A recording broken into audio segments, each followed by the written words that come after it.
Добро вечер, се вклучвам повторно, зборувам за една тема која требаше можеби малку порано да ја коментирам, но намерно останав сега. Тоа е анализа на зимските спортови 2024-2025. Кажав намерно ја долговлекувам зашто потеке ЕСП во хокеј, за тоа планирам да имам и посебно обраќање. Зимските спортови, најмногу се мисли на скијање, ски скокови и слично, санкање. Зборувам за поединечните зимски спортови, каде домаќини беа најчесто се одржуваат во Соединетите Американски држави, Канада, Италија, Франција, Швајцарија, Австрија, Германија, Норвешка, Шведска, Финска, Словенија, Хрватска, Полска, Чешка република, Словачка, Казахстан, Јапонија, Јужна Кореја и евентуално уште некоја држава. За жал слабо инвестираме во зимските спортови, тоа е голема грешка. Ја гледам дека има најава дека Саудитска Арабија сака да инвестира во Попова Шапкова шарпланина. Па ќе видиме што ќе биде. Ние треба и во зимските спортови да вложуваме дури малку повеќе, да бидеме поконкурентни.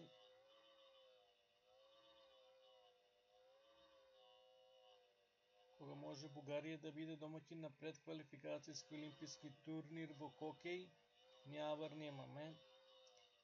Во сите зимски спортови и поединечни треба да имаме представници во машки и женска конкуренција во сите категории возраст. И не само да учествуваме и да победуваме и да има пренос на наша телевизија на наш јазик. И на ЕСП и ЛОИ да дури да се бориме и за медал, зашто да не? Инвестицијата во спортот е здрава работа и треба да се вложува.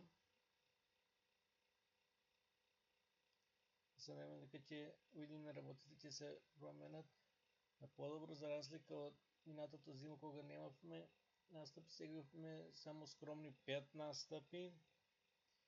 И се знае, резултатите се или последни не стасали до крајот, или последни, или меѓу последните.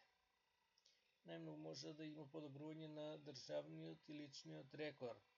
А за повеќе треба многу повеќе да се инвестира, а ние немаме прво и каде да тренираат, немаат услови нашите спортисти, треба да одат некаде во странство.